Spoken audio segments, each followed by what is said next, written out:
This is a thinker who helps us understand why our lives and relationships are full of so much confusion and pain. He tells us why life is hard and how to cope. His own life incurred a lot of anxieties. Sigmund Freud was born to a middle-class Jewish family in 1856. His professional life was not an immediate success. As a medical student, he dissected hundreds of eels in an unsuccessful attempt to locate their reproductive organs. He promoted cocaine as a medical drug, but it turned out to be a dangerous and addictive idea.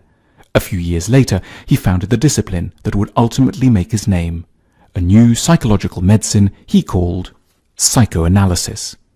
The landmark study was his 1900 book, The Interpretation of Dreams.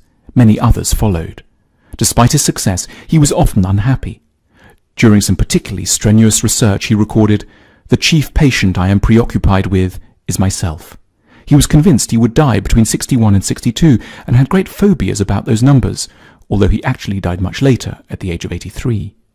Perhaps because of his frustrations, Freud achieved a series of deep insights into the sources of human unhappiness. He proposed that we are all driven by the pleasure principle, which inclines us towards easy physical and emotional rewards, and away from unpleasant things like drudgery and discipline. As infants, we are guided more or less solely according to the pleasure principle, Freud argued, but it will, if adhered to without constraints, lead us to dangerous, reckless things like never doing any work or eating too much, or most notoriously, trying to sleep with members of our own family. We need to adjust to what Freud called the reality principle. Though we all have to bow to this reality principle, Freud believed that there were better or worse kinds of adaptations. He called the troublesome ones neuroses. Neuroses are the result of faulty negotiations with, or in Freud's language, repression of, the pleasure principle. Freud described a conflict between three parts of our minds: the id, driven by the pleasure principle, and the superego, driven by a desire to follow the rules and do the right thing according to society, and the ego, which has to somehow accommodate between the other two. To understand more about these dynamics, Freud urges to think back to the origins of our neuroses in childhood.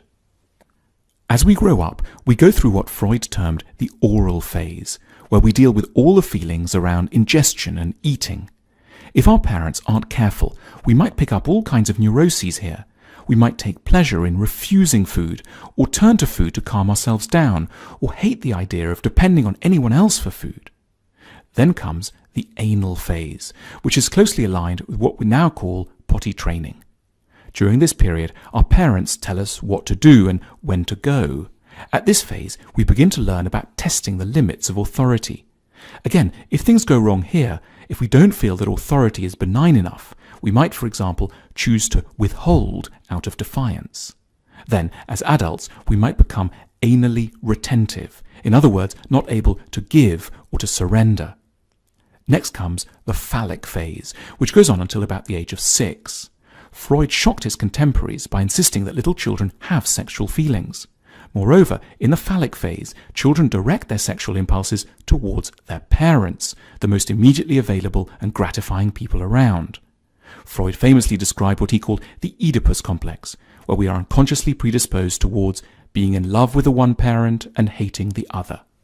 What is complex is that no matter how much our parents love us, they cannot extend this to sexual life and will always have to have another life with a partner. This makes our young selves feel dangerously jealous and angry, and also ashamed and guilty about this anger. The complex provides a huge amount of internalized worry for a small child. Ultimately, most of us experience some form of confusion around our parents that later ties into our ideas of love. Mum and Dad may both give us love, but they often mix it with disturbed behavior. Yet because we love them, we remain loyal to them and also to their bizarre destructive patterns.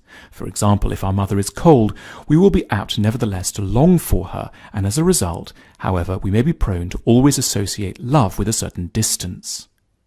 Naturally, the result is very difficult adult relationships.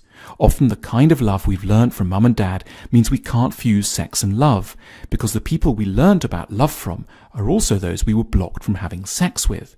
We might find that the more in love with someone we are, the harder it becomes to make love to them. This can reach a pitch of crisis after a few years of marriage and some kids. Freud compared the issues we so often have with intimacy to hedgehogs in the winter. They need to cuddle for warmth, but they also can't come too close because they're prickly. There's no easy solution.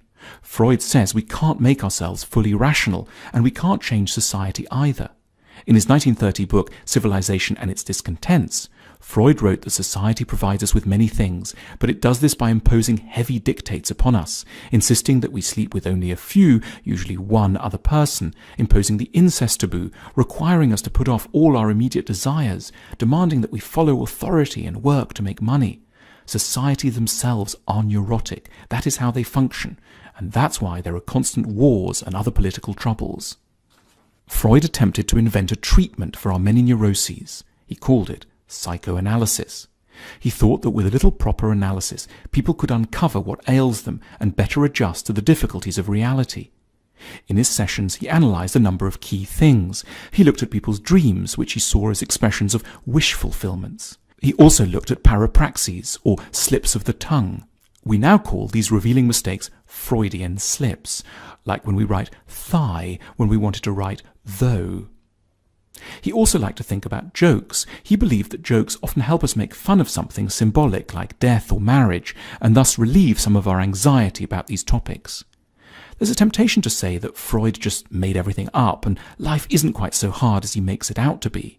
But then one morning we find ourselves filled with inexplicable anger towards our partner, or running high with unrelenting anxiety on the train to work, and we're reminded all over again just how elusive, difficult and Freudian our mental workings actually are. We could still reject his work, of course, but as Freud said, no one who disdains the key will ever be able to unlock the door. We could all use a bit more of Freud's ideas to help us unpick ourselves.